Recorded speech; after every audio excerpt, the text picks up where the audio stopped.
Apply பண்ணாமலே job உங்களை தேடி வரணுமா? அதுக்கான ஆப் தான் டிக்விக்.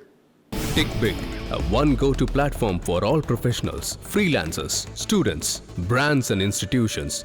Rewrite your limits. Sign up now. இன்னைக்கு ஒரு ரிப்போர்ட் படி 122 தொகுதியில் கிட்டத்தட்ட ஏடிஎம்கே டிஎம்கே டைரக்டா மோதுறாங்க. ரெண்டே பேருக்கு நடுவில் தான் போட்டி. ஒன்று திமுக, இன்னொன்று அண்ணா திமுக. இதுதான் களம். ஃபர்ஸ்ட்லேருந்தே இதுதான் களம், இப்போவும் அதான் களம். என்ன காரணம்னா 173 பேர் போட்டிடுறாங்க டைரக்டா உதயசூரியன் சிம்பிள். அதில் கிட்டத்தட்ட ஆன்டி இன்கம்பன்சி 10 வருஷமா ஒரு கட்சி ஆட்சியில் இருக்குது. அப்படி இருக்கும்போது 173 சீட்ஸ் டைரெக்டாக உதயசூரியனில் போடும்போது அதில் 40 சீட் தோக்குறாங்க. ஸோ ஆனால் அதே காலகட்டத்தில் ரெட்டலை 66 சீட்டு தான் ஜெயிக்கிறாங்க. ஸோ இப்போ அப்படியே மாறுது. ஆன்டி இன்கம்பன்சி ஃபேக்டரும் இருக்குது. ஆனால் இப்போது விஜய் உள்ளே வந்தது. இப்போ என்ன செய்தி இப்போ கடைசியாக களத்துலேருந்து வர்றது அப்படின்னு பார்த்தா, விஜய் ஃபோக்கஸ் பண்ணி ஆடுற ஸ்ட்ராங் ஜோன்ஸு டிஎம்கேவோட ஸ்ட்ராங் ஜோன். அப்போ அதனால டிஎம்கேக்கு டைரெக்டாக பாதிப்பும் இருக்குது அங்கே விசிபிளாக. அப்போ அது எப்படி பேன் அவுட் ஆகும்? அப்போ எனக்கு தெரிஞ்சு கூட்டணி இப்போ விஜய் அங்கே நிற்க போகிற முன்னாடி தெரிஞ்சிருக்கும். எப்படி சரி எதுக்கு விஜய் அவர்களை போய் டிஸ்டர்ப் பண்ணணும் அப்படின்னு கூட. திமுகவோட வேட்பாளர் பட்டியலில் கிட்டத்தட்ட 60 புதிய முகங்களுக்கு வாய்ப்பு கொடுத்துருக்காங்க. அந்த ஸ்ட்ராட்டஜி எப்படி பார்க்குறீங்க? அது ஒரு பழைய ஸ்ட்ராட்டஜி. ஆனால் ஒரு சில நேரத்தில் அந்த ஸ்ட்ராட்டஜி வேலை செய்யும். அது என்ன ஸ்ட்ராட்டஜினா, ஓகே சார் திடீர்னு ஒரு அன்எக்ஸ்பெக்டடாக என்டிஏ கூட்டணியில் ஐஜேகே கட்சி சார்பாக இரட்டைலையில் டைரக்டர் சுந்தர்சி அவர்களை இன்க்ளூட் பண்ணியிருக்காங்க. அவர் பிடிஆர் பழனிவேல் தியாகராஜனுக்கு எதிராக கண்டெஸ்ட் பண்ணுறார் மதுரை மத்திய தொகுதியில். ஐஜேக்கு பெஸ்ட்டு சாய்ஸும் சுந்தர்சி. மதுரையில் ரெட்டால வேலை செய்யும் அதிமுகவுக்கு. மதுரை பொறுத்தவரை போன வாட்டி அதிமுக தோக்குது. ஆனால் 5 தொகுதி ஜெயிச்சுட்டு தான் தோக்குது. 5-5 ரிசல்ட்டு. உதயசூரியன் 5, ரெட்டால 5. அப்படி இருக்கிற இடம் தான் மதுரை. கரூர்ல இருந்து செந்தில் பாலாஜி அவர்கள் ஏன் கோயம்புத்தூர் சவுத்துக்கு மாற்றினாங்க? இப்போ செந்தில் பாலாஜிக்கு கரூர் இன்னைக்கு சின்னதாகி போயிடுச்சு. செந்தில் பாலாஜி விசஸ் வேலுமணி. ஏன்னா 2 பேருமே அந்தந்த கட்சிக்கு முக்கியமான கள தளபதிகள்.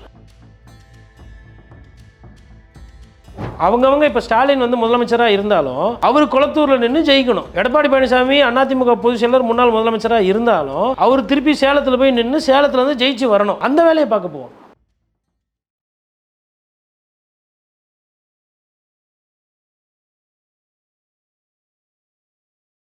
சார் 2026 தேர்தல் ரொம்ப ஒரு பீக்கான அந்த மூமெண்ட், அந்த களத்தில் அந்த சூடுன்றது தென்பட ஆரம்பிச்சிச்சு அப்படின்னு சொல்லலாம். ஏடிஎம்கே தரப்புலையுமே அவங்க கேண்டிடேட்ஸில் ஒவ்வொன்று constituency wise candidate list announce பண்ணியிருக்காங்க. திமுக தரப்புலையுமே மொத்தமாக அனௌன்ஸ் பண்ணி முடிச்சிட்டாங்க. முதல்ல நிறையா பிரச்சனைகள், அதாவது கிட்டத்தட்ட ஒரு 14 தொகுதியில் எடப்பாடி பழனிசாமி அவர்கள் கூட்டணிக்கு ஒதுக்கி டைரெக்டாக சிட்டிங் மினிஸ்டர்ஸை ஜெயிக்க வைக்கிறாரு அப்படின்ற மாதிரியான செய்திகள் வந்துச்சு. ஆனால் இப்போது இன்றைக்கி ஒரு ரிப்போர்ட் படி 122 தொகுதியில் கிட்டத்தட்ட ஏடிஎம்கே டிஎம்கே டைரெக்டாக மோதுறாங்க. அதுவும் சென்னையில் கிட்டத்தட்ட 16 தொகுதியில் 15 தொகுதி டைரெக்டாக மோதுறாங்க. அதே மாதிரி வெஸ்டர்ன் ரீஜன்லேயும் அதிக அளவில் மோதுறாங்க. ஸோ இந்த மாதிரி ஒவ்வொரு தொகுதியிலையுமே வருது. கிட்டத்தட்ட 122 இடத்துல டைரெக்டாக ஏடிஎம்கே டிஎம்கே மோதுறாங்க. ஸோ களம் என்ன சொல்லுது? யாருக்கு சாதகமாக இருக்குது? 2 பேருக்கு நடுவில் தான் போட்டி. ஒன்று திமுக, இன்னொன்று அண்ணா திமுக. இதுதான் களம். ஃபஸ்ட்லேருந்தே இதுதான் களம், இப்போவும் அதான் களம். என்ன காரணம்னா இருமுனை போட்டி தான் நிறைய இடத்துல இருக்குது. அவங்க 2 பேருக்குள்ளே அதிகமான சீட்டை ஜெயிக்கிறதுக்கு என்னென்ன வியூகங்களோ அதை அமைச்சிட்டு போயிடறாங்க. இப்போ சென்னையை பொறுத்தவரைலாம் பார்த்திங்கன்னா மயிலாப்பூர் கூட்டணிக்கு கொடுத்துட்டாங்க. சைதாப்பேட்டை அதிமுக களம் காணலை. அதுக்கப்புறமா உங்களுக்கு பெரம்பூர் பாட்டாளி மக்கள் கட்சி கொடுத்தாங்க. மிச்சம் எல்லா இடமே திமுக வர்சஸ் அதிமுகன்னு இருக்குது. இப்போ சென்னையில் திமுகவுக்கு எதிராக போட்டி போடணும், ஒரு டஃப் ஃபைட் கொடுக்கணும்னு அதிமுக ஒரு வியூகத்தை மாற்றிருக்காங்க. அதே பெரம்பூரில் பார்த்திங்கன்னா கூட்டணிக்கு கொடுத்துருக்குறாங்க. அப்போ எனக்கு தெரிஞ்சு கூட்டணி இப்போ விஜய் அங்கே நிற்க போகிற முன்னாடி தெரிஞ்சிருக்கும். மேபி சரி எதுக்கு விஜய் அவர்களை போய் டிஸ்டர்ப் பண்ணணும் அப்படின்னு கூட விட்டுருக்கலாம். அது கூட ஒரு பாயிண்ட்டாக இருக்கலாம். பட் களம் என்பதுங்க உங்களுக்கு திமுக அண்ணா திமுக அந்த உக்கிரம், அந்த இப்போ வேட்பாளர்லாம் தேர்வு பண்ணியாச்சு. இப்போ வேட்பாளர் போய் பிரச்சாரம் பண்ணும்போது அவங்க லோக்கலில் அவங்க பொசிஷன் எடுத்துருவாங்க. இனிமேல் முதல்வர் வேட்பாளர்கள்லாம் பிரச்சாரம் பண்ணணும் அப்படின்லாம் கிடையாது. அந்த கட்சி தலைமை வரணும்னு இல்லை. அந்த தேர்தல் நேரத்தில் அந்த ஓட்டு கேட்டு அந்த வண்டி வரும்போது ஒரு நாள் என்ன பண்ணுவாங்க, அந்த தொகுதிக்கு ஒரு 2 பாயிண்ட் பேசி கொடுத்துட்டு அடுத்த தொகுதிக்கு போயிடுவாங்க. அதுக்கப்புறமா ஃபுல் அண்ட் ஃபுல்லாக அந்த வேட்பாளர் இருக்கார் பாருங்கள், அவங்க அந்த வேட்பாளரோட வெயிட்டில் தான் இனிமேல் அந்த 20 நாள் ஓடும். அந்த வேட்பாளர் மாவட்ட செயலர் இருக்காங்க பாருங்கள், தொண்டர், இந்த 3 பேர் தான் இனிமேல் வேலை செஞ்சு அதை எடுத்துகிட்டு வர முடியும். ஏன்னா கூட்டணி வியூகம், அந்த தலைமை, பத்திரிகையாளர் சந்திப்பு, தேர்தல் வாக்குறுதி, வேட்பாளர் தேர்வு, கூட்டணி கட்சி தலைவரோட பேச்சுவார்த்தை, தேர்தலில் எப்படி அணுகணும், என்னென்ன மாவட்ட செயலருக்கு என்னென்ன வேலை பண்ணணும் அப்படின்னு அந்த இன்ஸ்ட்ரக்ஷன்ஸ்லாம் இந்த நேரம் கொடுத்துட்ருப்பாங்க. ஸோ இன்ஸ்ட்ரக்ஷன்ஸை கொடுத்துட்டு அந்த தலைமைகள் என்ன பண்ணுவாங்க, அவங்களே வேட்பாளராக மாற வேண்டிய நேரம். அவங்கவங்க இப்போ ஸ்டாலின் முதலமைச்சராக இருந்தாலும் அவர் குளத்தூரில் நின்று ஜெயிக்கணும். எடப்பாடி பழனிசாமி அதிமுக பொதுச் செயலர் முன்னாள் முதலமைச்சராக இருந்தாலும் அவர் திருப்பி சேலத்தில் போய் நின்று சேலத்தில் ஜெயிச்சு வரணும். அந்த வேலையை பார்க்க போவோம். இது அது அப்புறம் கட்சி வேலை 3 வேலை மாறி மாறி மாறி மாறி போகும். ஓகே சார், இப்போ திமுகவோட வேட்பாளர் பட்டியலில் கிட்டத்தட்ட 60 புதிய முகங்களுக்கு வந்து வாய்ப்பு கொடுத்துருக்காங்க அப்படின்னு சொல்கிறாங்க. ஸோ அது எப்படி பார்க்குறீங்க சார்? கிட்டத்தட்ட ஆல்ரெடி சிட்டிங் மினிஸ்டர்ஸ் எம்எல்ஏஸ்க்கு ஒரு சிலருக்குமே வாய்ப்பு மறுக்கப்பட்டிருக்கு, புதிய முகங்களை களமிறக்கியிருக்காங்க அப்படின்றாங்க. இந்த ஸ்ட்ராட்டஜி எப்படி பார்க்குறீங்க? அது வந்து ஒரு பழைய ஸ்ட்ராட்டஜி. ஆனால் ஒரு சில நேரத்தில் அந்த ஸ்ட்ராட்டஜி வேலை செய்யும்.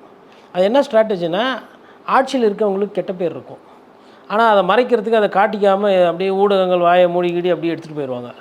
அப்புறமா என்ன ஆகுனா, கடைசியில் மக்களுக்கு அது என்ன இருக்குது ஏதுன்றது வெளியில் வரல, ஆனால் இருக்குது அப்படின்னும் போது அந்த எம்எல்ஏவை மாற்றிட்டு புது எம்எல்ஏ போட்டால் அந்த கோபம் கொஞ்சம் தனியும். ஆன்டி இன்கம்பன்சியை குறைக்கிறதுக்கு பண்ணுற ஒரு பழைய வியூவும் இது சார். ஆனால் எண்ட் ஆஃப் த டே இப்போ உதயசூரியன் சின்னம் தானே சார் அங்கே பேசும். கரெக்டு. பட் உதயசூரியன் சின்னத்தில் இவர் நின்னா நான் இவர் தோக்கடிப்பேன். இவர் எதுவுமே பண்ணல. எனக்கு சின்ன மேலே கோவம் கிடையாது, கட்சி மேலே கோவம் கிடையாது. என் எம்எல்ஏ வரவே இல்லை. நான் போய் கேட்டேன், போன வாட்டி மழைக்கு எங்கள் தொகுதிக்கு காசு கொடுப்பீங்களா, இல்லை எங்கள் தொகுதியில் மழையில் காவாடிச்சிருக்கு பாருங்கன்னா, இல்லை பண்ணலாக்கினாலும் ஏதோ ஒரு எதையாவது ஒன்று செஞ்சுருப்பாங்க, இல்லை செய்யாமல் விட்டுருப்பாங்க.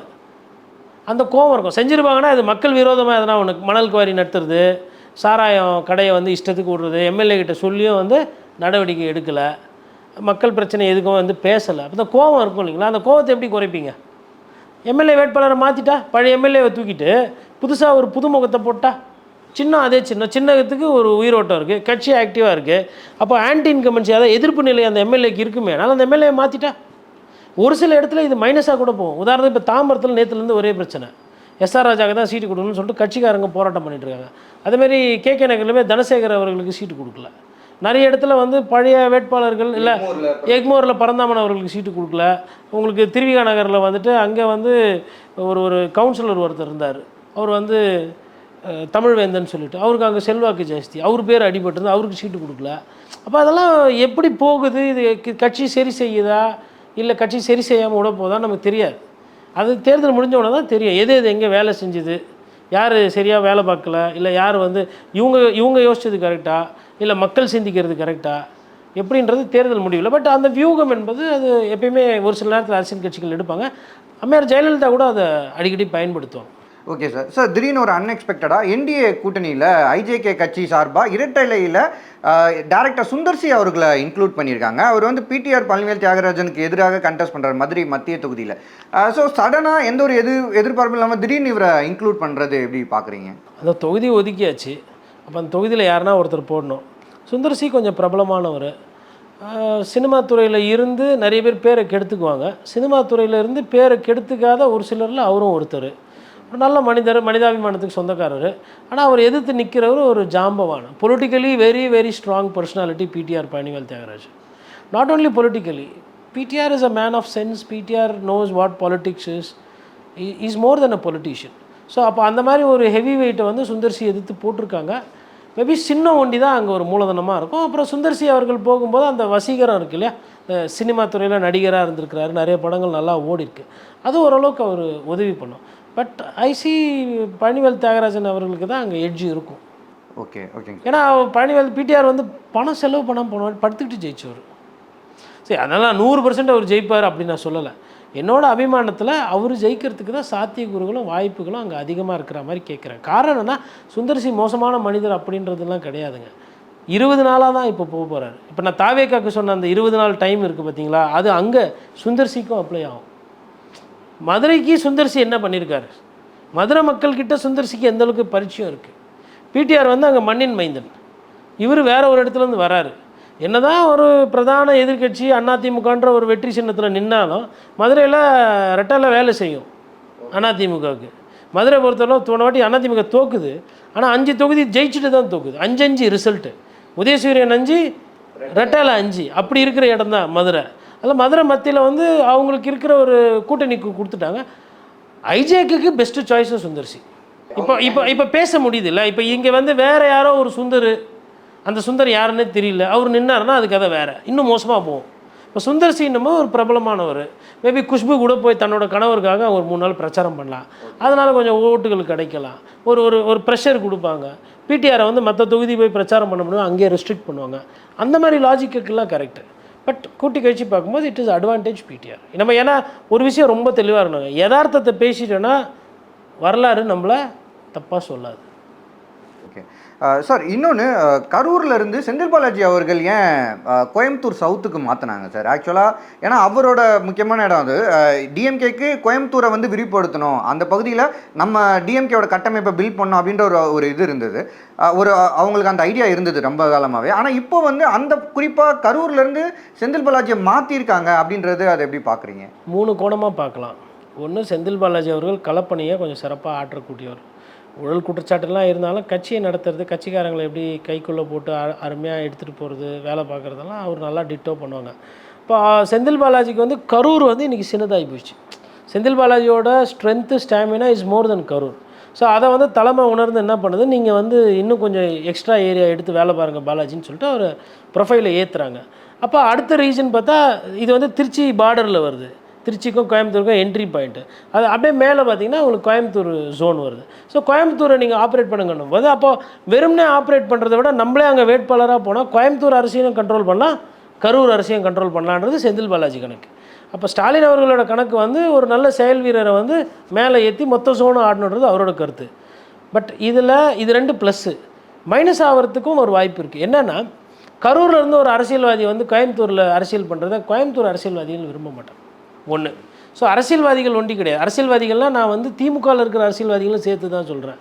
இப்போ நான் ஒரு இடத்துல அரசியல் பண்ணிகிட்டு இருக்கிறேன், என் தலைமை வந்து என்ன அமுக்கிட்டு இன்னொரு மாவட்டத்துலேருந்து ஒருத்தர் இடத்துல வந்து பிரபலப்படுத்தி விடுதுன்னா, உள்ளூர் அரசியல்வாதிக்கு நம்ம கரகாட்டா பார்த்துருப்போம், கரகாட்டக்காரன்னு. அப்போ வந்துட்டு ராமராஜன் வந்து வேறு ஒரு ஊரில் டான்ஸ் ஆட போவார், கனகா வந்து அவங்க டான்ஸ் ஆடிட்டு இருப்பாங்க. என்ன தான் கரகாட்ட கோஷ்டியாக இருந்தாலும் அங்கே வந்து ராமராஜன் வந்து பேசும்போது நாங்கள் தான் ஆடுவோம், நீங்கள் எதுக்கு வெளியூர்காரனை இறக்கணுன்னா, அப்புறம் அவர் ஆட்டக்காரனை எதுக்கு இறக்குனீங்கன்னு இப்போ இவர் கொஞ்சம் அன்பாக பேசி அதுக்கப்புறம் அந்த படம் ஒரு மாதிரி போயிடும். அது கரகாட்டத்துக்கே அப்படி தான் நிலமை. அப்படின்னும் போது அரசியலுக்கு எப்படி இருக்கும் அது? 1. 2வது, மக்கள் கோயம்புத்தூரில் இருக்கிறவங்க கோயம்புத்தூர்காரங்க, கரூரில் இருக்கிறவங்க கரூர்காரங்க. அது டீட்டெயிலாக கீழே போகும்போது நாங்கள் கோயம்புத்தூர் ஆளுக்கு ஓட்டு போடணுமா கரூருக்காருக்கு ஓட்டு போடணுமான்றது அங்கே ஒரு பிரச்சாரமாக மாறும். அது எப்படி போகுதுன்றது களத்தில் பார்க்கணும். இதெல்லாம் வந்து அவருக்கு ஒரு மைனஸ். இன்னொரு மேஜரான விஷயம் என்ன சொல்கிறாங்கன்னா, அது வந்து கோயம்புத்தூர்ன்றதுல வந்து எஸ்பி வேலுமணியோட கோட்டை. அது வந்து அவர் ரொம்ப காலமாக அங்கே இருக்கார். கிட்டத்தட்ட அவர் ரொம்ப ஒரு ஸ்ட்ராங்கான ஒரு ஃபேஸாக இருக்கார் ஏடிஎம்கேக்கு. அப்படி இருக்கும்போது இப்போ வந்து செந்தில் பாலாஜி விசஸ் வேலுமணி அப்படின்ற மாதிரி ஒரு களம் மாறுது, ரொம்ப ஒரு டஃப்பான இதுவாக போகுதுன்றாங்க. இல்லை, அதுதான் அப்படி கட்சிக்காரங்க அப்படி தான் பார்க்குறாங்க. ஏன்னா 2 பேருமே வந்து அந்தந்த கட்சிக்கு முக்கியமான கள தளபதிகள்.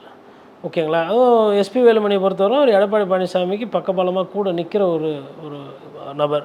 அதேமாதிரி செந்தில் பாலாஜியை பொறுத்தவரை எனி டஃப் டாஸ்க், ஸ்டாலின் சாருக்கு வந்து இப்போ ஒரு விஷயத்தை பண்ணணும், கொல்லணும், ஜெயிலுக்கே போயிட்டு அமைதியாக இருந்து வெளியில் எதுவும் பேசாத அளவுக்கு ஒரு ஆளுமையாக அவர் மாறி இருக்கிறாரு. அவர் ஒரு வார்த்தை எதுவும் சொல்லலையே திமுக பற்றி. ஜெயிலில் வந்து கிட்டத்தட்ட அவ்வளோ நாள் இருந்தார். தீபாவளி பொங்கல்லாம் கொண்டாட முடியாத அளவுக்கு இருந்தார். ஆனால் அவர் எதுவும் திமுகவை பற்றியோ அரசை பற்றியோ எதுவுமே சொன்ன மாதிரி தெரியல. இப்போ இன்றைக்கி ஃப்ரீயாக தானே இருக்கிறாரு. அப்படி இருக்கிறாரும் போது அந்த 2 பேர் தான் கட்சிக்காரங்க வந்து அவங்கள ஆளுமையாக பார்க்குறாங்க. அந்த தொண்டர்கள் என்ன சொல்கிறாங்கன்னா, இந்த வாட்டி வந்து பார்த்துக்கலாம், வேலுமணியாக செந்தில் பாலாஜியாக பார்த்துக்கலாம் அப்படின்ற மாதிரி அந்த கட்சிக்காரர்கள் பேசுகிறது தான் அது நரேட்டிவாக வெளியில் வருது. ஓகேங்க sir. Sir, last question sir. Sir, இப்போது 2021 எலெக்ஷனில் டேரக்ட் டிஎம்கே கேண்டிடேட்ஸ் வந்து 173 பேர் வந்து போட்டிடுறாங்க. கூட்டணி இல்லாமல் 173 பேர் வந்து போட்டிடுறாங்க. டேரெக்டாக உதயசூரியன் சிம்பிள். அதில் வந்து கிட்டத்தட்ட ஆன்டி இன்கம்பன்சி 10 வருஷமாக ஒரு கட்சி ஆட்சியில் இருக்குது. அப்படி இருக்கும்போது 173 சீட்ஸ் வந்து டேரெக்டாக உதயசூரியனில் போடும்போது அதில் 40 சீட் தோக்குறாங்க. ஓகேங்களா? இப்போ இது வந்து ஒரு மேஜர் ஃபேக்டராக வந்து பார்க்குறாங்க. அதாவது 10 வருஷமாக ஒரு கட்சி இருக்குது, ஆன்டி இன்கம்பன்சி அவ்வளோ பீக். போன அதிமுக காலத்தில் சொல்கிறீங்க 10 வருஷமாக அவங்க? ஆமாம், 2011லேருந்து 21 வரைக்கும் அவங்க இருக்காங்க. அப்போ வந்து 21 எலெக்ஷனில் 173 சீட்டில் 40 சீட் வந்து தோக்குறாங்க அப்படின்ற மாதிரி சொல்கிறாங்க. உதயசூரியன் தோக்குறாங்க. ஸோ ஆனால் அதே காலகட்டத்தில் ரெட்டலை வந்து 66 சீட்டு தான் ஜெயிக்கிறாங்க. ஸோ இப்போ அப்படியே மாறுது. ஆன்டி இன்கம்பன்சி ஃபேக்டரும் இருக்குது. ஆனால் இப்போது விஜய் உள்ளே வந்தது, அது மறுபடியும் அது ரெட்டலை உதயசூரியனுக்கு இல்லை ரெட்டலைக்கு 2த்துல யாருக்கு பெரிய பாதிப்பை ஏற்படுத்தும்?